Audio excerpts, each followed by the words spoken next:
Welcome to the show. I'm your host, Norman Schafer, and I'm here today with Rob. He's the head marine biologist at the Barefoot Resorts, and we are located in Fiji, the remote Yasawa Islands. And this eco resort is the Barefoot Manta Resort, and it is a really relaxing getaway. It's a hub for marine conservation, education, and local empowerment as well for the local communities. In today's episode, we're going to explore how formerly fished village waters are now protected zones, and how this has affected the community, and how guests can really be a part of the ongoing mission to preserve one of Fiji's most stunning environments. So thanks for joining us. Before we dive into today's episode, I want to tell you, if you've ever dreamed of experiencing one of the incredible destinations that we talk about on the show, be sure to visit farandawayadventures.com. For over 30 years, I've helped travelers discover some of the most extraordinary destinations on Earth. If this is of interest, check out the link in the description to farandawayadventures.com, and we'd be happy to make your next trip unforgettable. It's on the show, Rob. It's a pleasure. Thank you very much. Yeah. Well, Rob, can you just kind of explain for me a little bit about Barefoot Manta, in particular, being that we're located here, and the local village and how it's come together to kind of transition from fishing grounds to protected marine areas? Thank you very much. Of course. So, the history of this island, going back, I guess, several generations, this belonged to a village on a different island, about 10 to 20 minutes boat ride away. And they would use the island for, they have goats on the land, and they would use the reef for fishing. That was an important way to support the health of the community. Fishing usually is used for two things, either to catch for food or to catch to then sell. By the sort of late 90s, perhaps early 2000s, reports are that the reef wasn't particularly healthy around the island, and tourism started here slowly, but then in 2011, the current directors took over the lease for the land and established a partnership that included the village opting to turn this from a fishing ground into, as you say, a protected area, otherwise known as a locally managed marine area, which in Fiji the term would be a tabu reef. And that's probably the most important aspect of all of this operation. What that allowed is the fish life to recover. The fish life actually then improved the coral health as well, which then made the fish life better, which made the coral life better, and we've seen that process then continue more or less for 15 years. Given that the revenue from the resort has now allowed the village to alleviate their need on the reef for that reason. So we don't necessarily need now to fish to sell in the markets and other places. They can now earn a living in other ways. Correct. So, and that takes a few forms. That takes three main forms. First of all, the lease agreement for the property, the land using the island. A percentage of the gross revenue goes back to the village elders. And then about 70% of the staff come from this local village, which includes pretty much the whole housekeeping department, the whole grounds department, most of the dive shop. And we do get specialist positions from the mainland, like the head chef, the head plumber, etc. But otherwise, it's all local. And that gives a sort of spectrum of financial support. And the last part of this whole sort of relationship beyond the village and the business is the guests. So the guests are the ones really who are paying for all of this. And so it's the guests really who we want to experience the recovery of the reef the most. Wow. Well, I know coming here and seeing this beautiful island, there's so much for guests to enjoy here. And it's that local Fijian hospitality that they love to share what they have. What are some of the current projects that the village has been involved in, and you as well, in the conservation of this marine protected area? So the village really have a passive behind the scenes role of establishing with the local traditions and the local political systems that no one can come here and fish. That's the most significant act of conservation that's had the most important influence. beyond that, as a tourism operation, we have been able to remove some of the coral-eating predators you may be aware of. There's stuff, there's the crown of thorns starfish, Yes. and then there's a few other things. So our staff have been involved in controlling those numbers, making sure they're not eating any new grown corals, etc. And then really it's about trying to get the guests to see the health of the reef and allowing the guests as well to maybe, pick up some coral branches and reattach them, tend to the reef nicely. But even just to sort of look at the marine life, and we allow guests to sort of get the gear on their own and explore the reefs on their own, to come with the guides. There's paid and free guided activities for snorkeling. There's scuba diving. People who are certified or even beginners, never dived before, can go out. And then we have a specific marine biology tour where for 2 hours they get to come with one of the marine biologists. Yeah. And well, and you have a marine science center right here on site. I had a chance to look at all the tanks that you have and the education component of it, where you show videos and other things of what's going on here in the reef. There's, the name Barefoot Manta Resort also insinuates that there's manta rays. And can you tell us about maybe one of the key highlights that people come here for as well? of course, so mantas are one of the most special animals that anyone could be lucky enough to encounter in the ocean. They can swim a very long distance day to day. Science shows they can swim 50 kilometers north, south, east, west a day.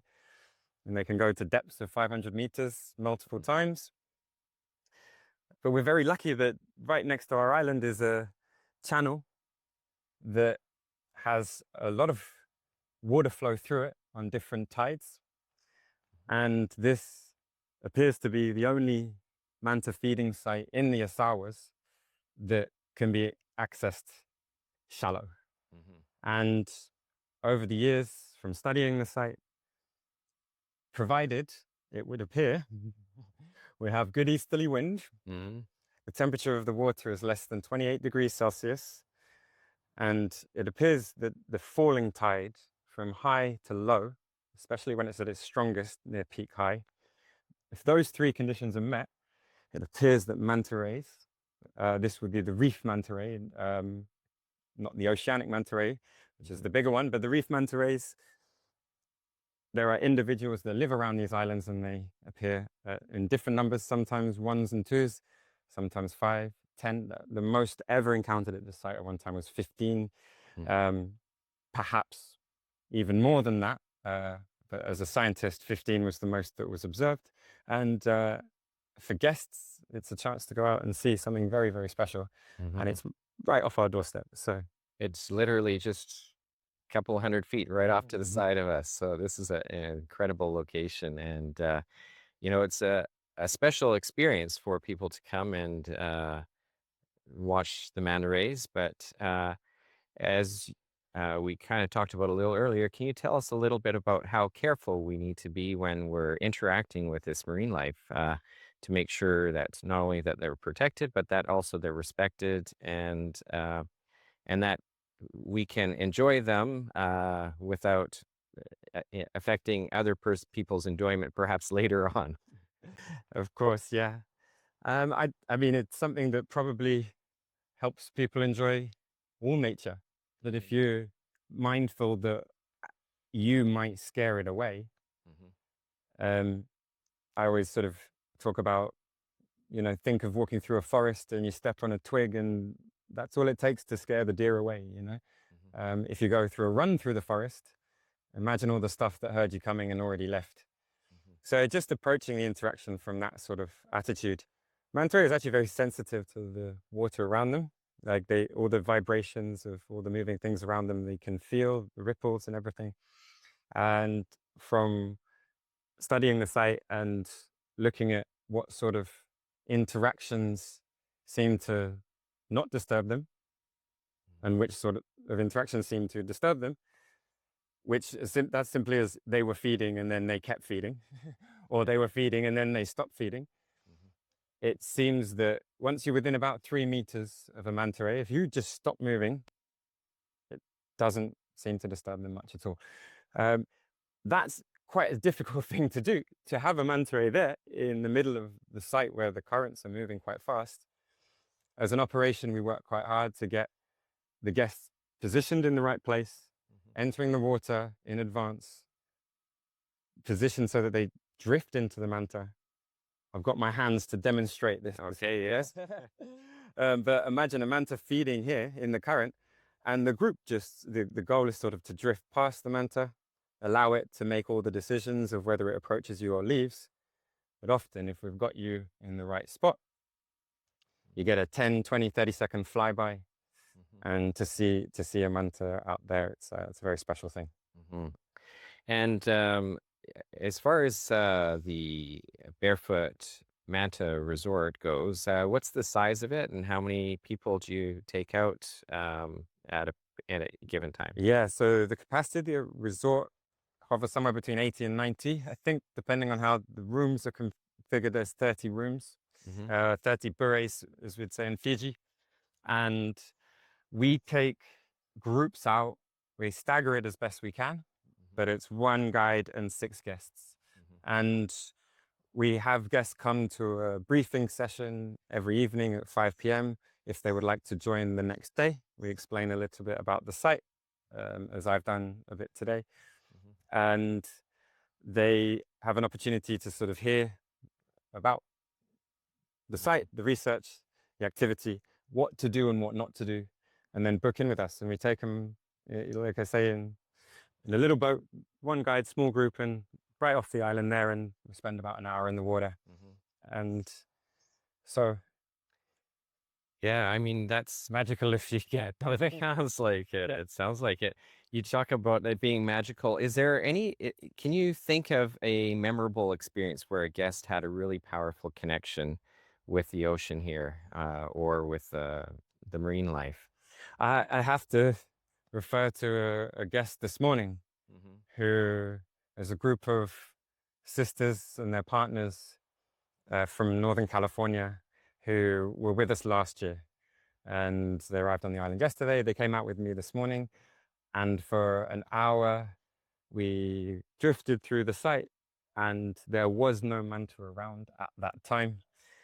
And they had returned from last year at the same time of year where they had a magical interaction where a manta was somersaulting right in front of them. And that's a behavior you sometimes see when a manta's got a dense pocket of plankton and it just stays in the middle and just rotates round and round and round, feeding in the middle of that plankton. And if you're above that, occasionally the manta will come closer and closer and closer to you. One of these sisters last year had that experience, and her group all booked for this year based off the back of it. And they came out with me this morning and had an hour without mantas, and were still blown away by how much coral and fish life there is there. And they've booked in for the next 2 days to go out again for mantas again. So that's the most recent one. There's a lot of people who, even just seeing it, just swimming there in front of you, a lot of people are very touched by it. The mantas are very elegant, they're very graceful, and yeah, they're very peaceful animals. So a lot of people definitely are touched by the experience. Wow. Well, this is definitely a special place. You've been here for how many years now? It's about 7.5 years. Okay. Now. And I can't imagine ever getting tired of being in a beautiful place like this. It is such a gorgeous location, and it has so much to offer. And so I think people would consider you very fortunate to be located here. They do, and I am, and I am grateful and aware of how lucky the location is. And it took me a year or two to realize that when I first arrived, my plan was to be here for a year and then maybe find another project to join. And after the first year, I realized that meant whoever replaced me was probably going to get a better job than what I was moving on to. And so I ended up staying. I was going to leave a few years ago, and my bosses reminded me of that again. Whoever was going to arrive was going to have a pretty good job. And I was like, I thought to myself, I'm not ready just yet. So certainly very blessed to be out here. And mantas, corals. What more could you ask for? Yeah, well, it's beautiful. So thank you so much for joining us on the podcast today. It's been great to speak with you and learn a little bit more about this area here. Thank you very much. It's been a pleasure. Appreciate Right. it. Thank you. Thank you. Thanks for tuning in. Discover your next unforgettable journey at farandawadventures.com. Experience the world differently.